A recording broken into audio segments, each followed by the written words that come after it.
pessoal, eu sou Olivia Biscotto, professora de português, e hoje a nossa live vai ser sobre conteúdo e argumentação da redação. Se vocês forem tendo alguma dúvida, alguma pergunta, podem ir deixando aí. Se eu não conseguir ver na hora, no final vocês podem perguntar de novo. Então, gente, primeiramente, diferença entre assunto e tema, né? É muito importante a gente diferenciar, parece que é a mesma coisa, mas não é. Então, ainda existe, né? Antes de assunto e tema, ainda existe eixo temático. O eixo temático é a parte mais abrangente. Eu tenho vários. Eu posso ter o eixo temático da educação, da saúde, da segurança, do meio ambiente, do que mais? Da cultura, das minorias, da linguagem. Eu tenho vários tipos de eixos, mas vocês estão vendo que é algo muito geral. E as redações, né, a prova, ela não vai te pedir isso, né? Não vai falar assim, escreva sobre segurança, escreva sobre educação. É muito abrangente, você vai escrever o quê? Né? Então o tema, ele é muito, muito mais específico do que isso. Aí o que acontece? Dentro de cada eixo existem vários assuntos, tá?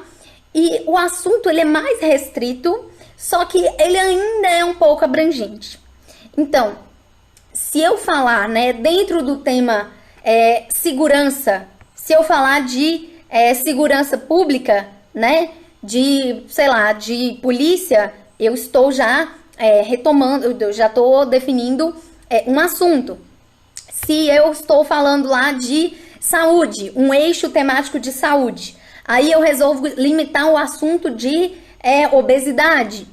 Eu já estou delimitando um assunto, tá vendo? Então, dentro de cada coisa, eu posso ter vários exemplos, né? Vamos ver, dentro do tema do assunto violência, né? Dentro do eixo, né, de segurança, eu posso ter violência doméstica, violência nas escolas, violência nas cidades. Então, dentro de um eixo, que é um mundo de coisa, eu tenho vários assuntos, tá? E como eu gosto de metáforas, né, vocês devem ter percebido, eu vou fazer a comparação de um assunto com uma piscina de bolinhas. Vocês vão entender. Então, um assunto é como se fosse uma piscina de bolinhas. Por quê? Apesar de ele ser mais restrito do que o eixo, ele ainda assim é um pouco abrangente, né? E comporta vários temas dentro dele.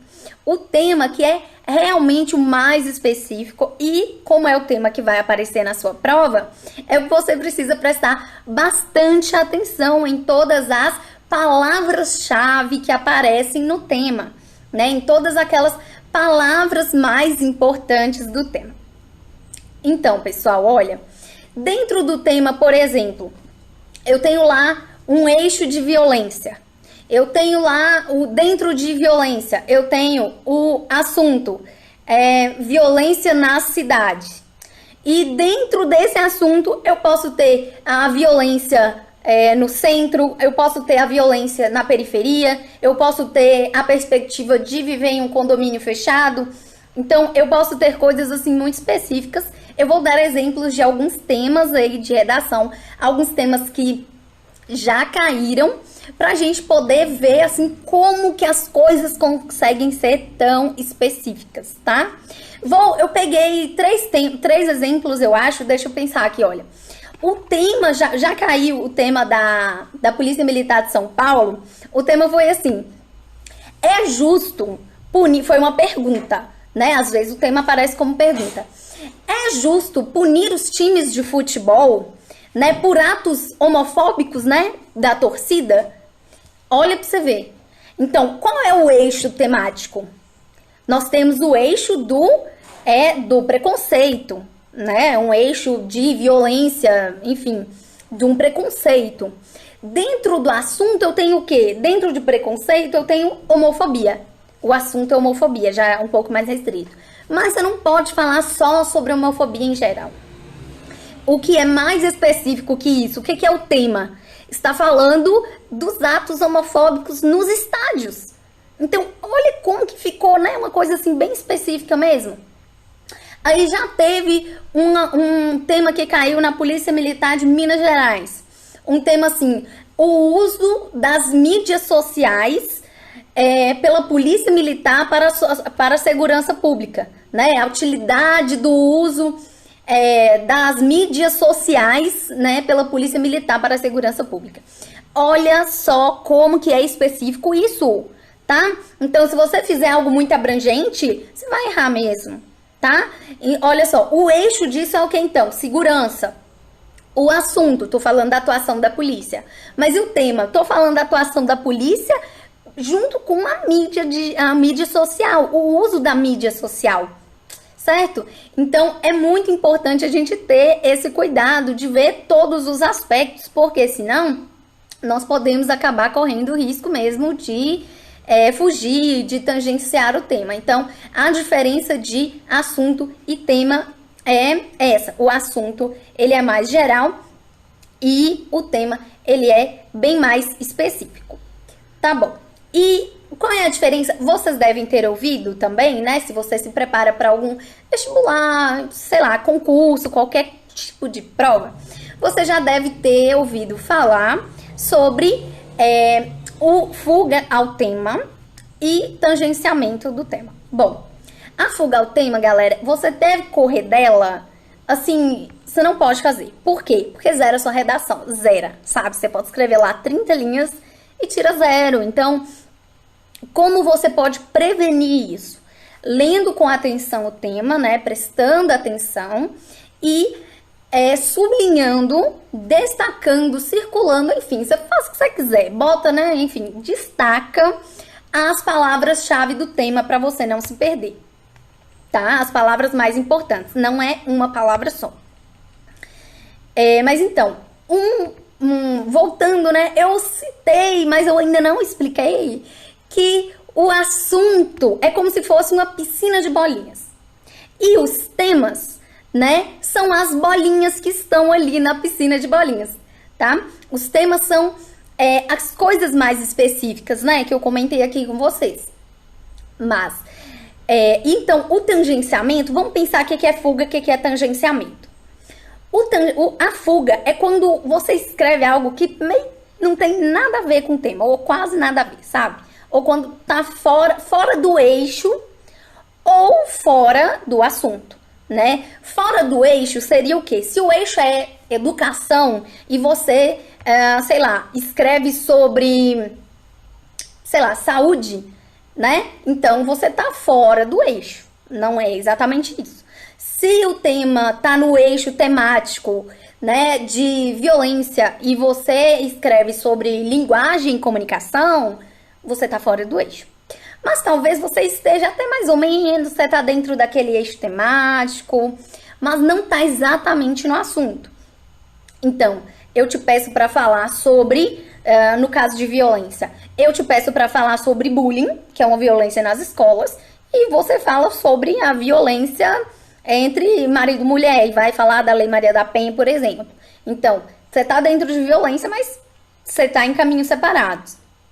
Então, pode ser, já entra mais na questão do tangenciamento do tema, né? Na questão da fuga do tema, na verdade, né? Nós vamos chegar ainda em tangenciamento. Para continuar com a nossa comparação com a piscina de bolinhas, na fuga é como se a bolinha ela estivesse fora da piscina. Ela tá longe, entendeu? Ela tá por fora mesmo. No tangenciamento, se a gente lembrar do conceito de matemática, não sei se vocês vão se lembrar, o conceito de uma linha, né, sei lá, uma reta que tangencia um círculo, né, é uma reta, né, uma linha que toca o círculo em um único ponto. Ela toca, encosta, mas não está dentro. Então é como você tocasse na bolinha, mas você não fica totalmente dentro. Então, vou dar um exemplo, por exemplo, Olivia, maravilhoso. Vou dar um exemplo de um tema assim. As consequências do desmatamento para a extinção de espécies típicas, sei lá, da Amazônia. Tá, as consequências do desmatamento para a extinção das espécies silvestres, tananã. Se eu faço o meu texto só sobre desmatamento, ou só sobre a extinção das espécies dos animais silvestres, o meu texto está incompleto e eu estou tangenciando o meu tema. Eu tô falando ali, né, sobre o meu tema, tô mencionando, tô falando sobre ele. Mas eu não estou dentro. Por quê? Porque eu não estou abordando tudo. Como é que eu poderia ser melhor, né? Como é que eu poderia evitar isso? Se eu lesse o tema com atenção e destacasse as palavras-chave. Porque eu ia ler e marcar, ó, tá falando sobre o quê? Desmatamento. E eu iria circular desmatamento. Depois, tá falando sobre o quê? As consequências. Circula consequências. E extinção das espécies. Circula extinção. Então, eu vou saber o quê? Que eu tenho mais de uma coisa para prestar atenção. Não é uma coisa só. Então, o tema, ele sempre vai ser mais completo e a gente precisa ter mais cuidado. Além de prestar atenção no tema, outra coisa que te ajuda muito, e alguns alunos estão me dizendo que não têm prestado muita atenção nisso, estão perdendo tempo, tá? Gente, usem todos os recursos que vocês tiverem ao seu alcance no dia da prova. Então, tem um textinho lá para você ler? Se baseie, né? Baseie-se por esse textinho. Um texto de apoio ou um texto inspiracional, né? Depende da nomenclatura. Mas, enfim, se na hora do tema você tiver lá um trecho, algum texto, um texto não verbal, uma charge, alguma coisa que esteja relacionada ao tema, se baseie nisso, tá? Para você ter mais, né? Como o nome diz, né? Texto inspiracional, para você se inspirar para outras coisas. Não é que você vai copiar, jamais, jamais, jamais você vai copiar alguma coisa do texto da prova. Mas você precisa ter uma base e você, lendo os textos com atenção, isso te ajuda a saber o que a banca espera de você. Não é mesmo? A gente tem que pensar, quem vai ler, né, quem vai corrigir, é aquele corretor da banca lá. Então, se ele está me dando pistas do que ele quer que eu diga, é melhor aproveitar, né, não? Aí a pessoa vem, lê lá o tema e não lê os textos de apoio, como é que faz, né? Vamos aproveitar essa oportunidade, principalmente em temas polêmicos, né? Tem alguns concursos que o tema é uma pergunta. Se o tema é uma pergunta, você precisa se posicionar. E na maioria das vezes, gente, isso é muito sério. Na maioria das vezes, o posicionamento que a banca está querendo de você, ele tá lá, de certa forma, ele tá implícito nos textos. Então, só pega, ó, e vai, tá? Você pega e vai. Você precisa interpretar, você precisa ler com atenção. Não é você chegar, ler o enunciado lá do tema e já ir escrevendo.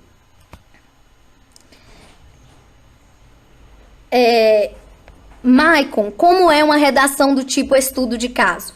Maicon, então, ó, fique até o final, que aí você me pergunta de novo, tá? Giovana, a importância de ler os textos antes de começar a escrever. Exatamente. Oi, Thales, entrou aí agora. Então, pessoal, eu não dou conta de olhar todo mundo, mas podem mandar os comentários aí, perguntas, que principalmente no final eu vou responder as perguntas. Então, galera, é assim que a gente foca mesmo no tema, certo? E utiliza bem, né, os textos para não se perder. Agora, né, sabendo o que devemos fazer para começar, né, para ler o tema, para prestar atenção aos textos, chegou a hora sagrada, né, a hora temida, na verdade, né, mais temida do que sagrada, de escolher os argumentos para montar a redação, para montar o seu desenvolvimento. Olha, a técnica, né, para ir direto ao assunto, eu vou dizer uma técnica que talvez você já conheça, talvez você já tenha ouvido falar, talvez pratique, talvez não, mas vamos desvendar esse mistério. Existe uma técnica chamada brainstorm, né, que é um termo em inglês, que em português, né, é uma tempestade de ideias. A tempestade de ideias, ela já é utilizada em meios publicitários, em meios empresariais, na resolução de problemas, e ela pode ser utilizada também na redação. De que maneira, né, nós podemos aplicar na prática? Olha, quando você lê o enunciado do tema, quando você lê os textos de apoio, o seu cérebro, ele naturalmente, imediatamente, ele começa a acessar aquilo que você tem de memória sobre o que você está vendo. Então, ele começa a acessar o que você já viu, o que você já ouviu, né? O que você já escutou, o que você já leu sobre aquilo. Só que às vezes, né, na maioria das vezes, isso acontece com um fluxo muito rápido. E qual é o erro das pessoas, né? Qual é o pecado que faz, às vezes, você ter a impressão de estar tendo um branco, né? É que, às vezes, as pessoas, né, em muitas ocasiões, as pessoas querem escolher os argumentos, escolher as ideias para depois escrever. E no momento em que você tá lá com um fluxo de consciência, com um fluxo de pensamento muito rápido, e você tá tentando, né, naquela situação de estresse de prova, você tá tentando ali captar, você tá tentando identificar qual é o melhor, você tá tentando, assim, escolher, optar, refletir, não dá tempo. E aí seu cérebro dá pane, sabe? Pane no sistema mesmo. Porque você tá recebendo muita informação e você não tá conseguindo escolher. A tempestade de ideias, o objetivo é, as ideias estão vindo, não interessa se elas são boas, não interessa se elas são ruins, apenas escreva. Escreva na prova. Claro que é no rascunho, né, gente? Pelo amor de Deus. E mesmo assim, e mesmo sendo no rascunho, coloque do ladinho. Isso sempre foi o que eu fiz nas minhas provas, dá super certo, né? Porque você tem lá, né, o quadrinho no rascunho com as linhazinhas, então.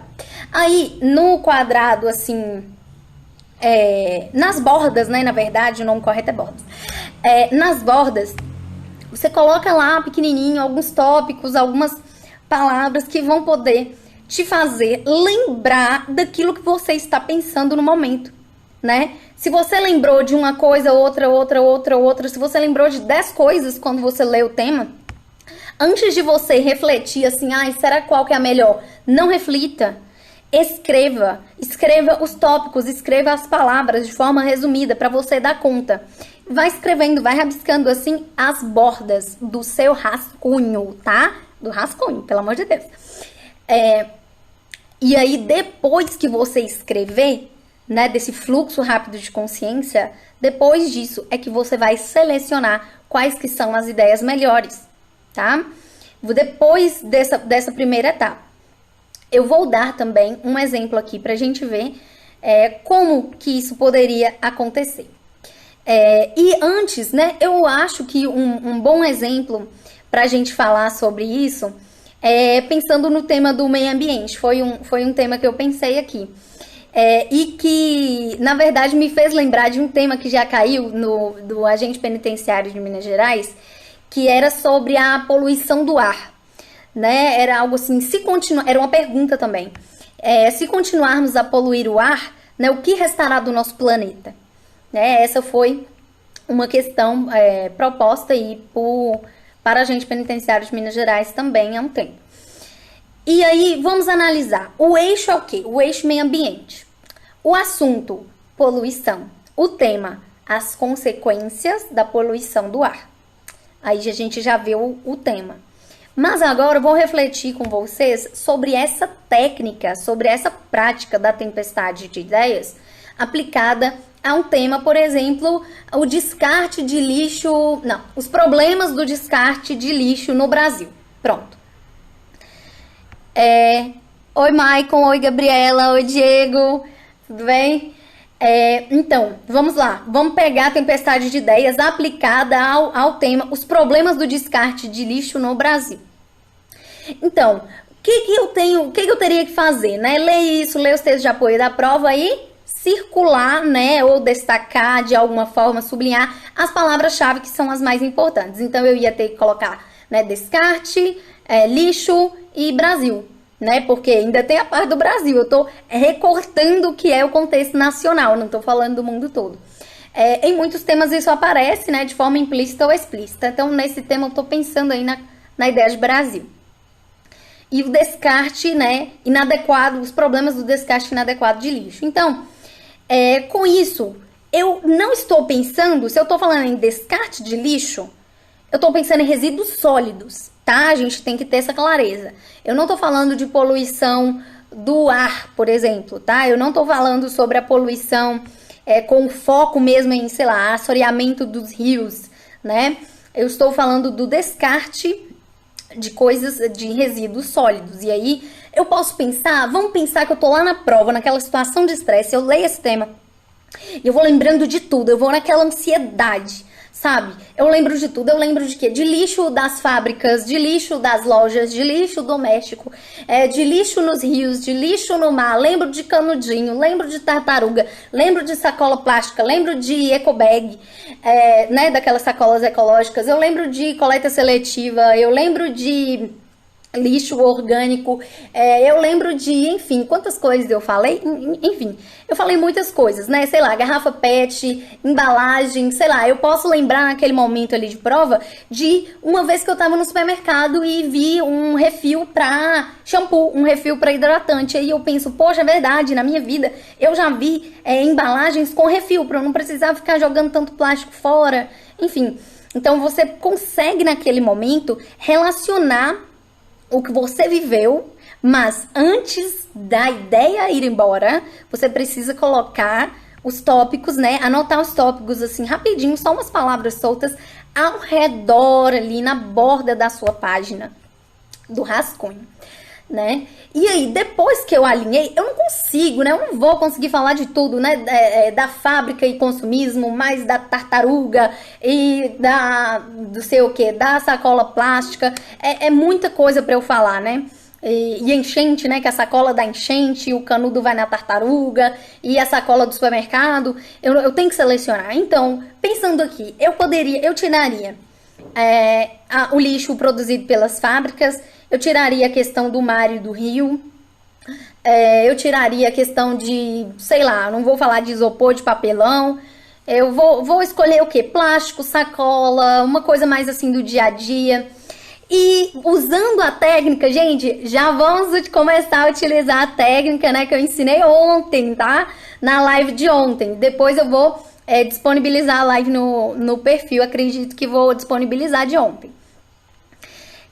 A técnica que é de construir o texto de baixo para cima, da conclusão, depois desenvolvimento, depois introdução. Então, como é que eu começo pela conclusão? Eu vou me perguntar qual é a mensagem final que eu quero passar e quais são duas sugestões, duas medidas para melhorar o problema do descarte de lixo.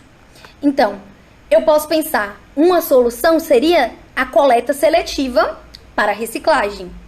Excelente. Uma outra proposta seria o quê? A reutilização de embalagens, né, para evitar o excesso de lixo.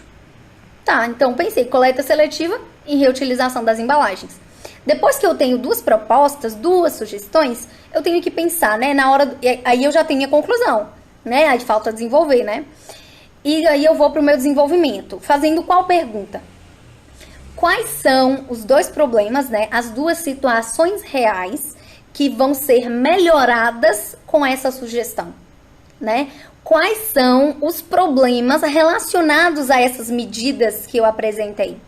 Então, se eu estou falando que é necessário colocar em prática a coleta seletiva, isso, né, quer dizer que na prática as pessoas não têm essa consciência e descartam de forma junta o material orgânico com os outros materiais, né, papel, vidro, enfim, que elas misturam.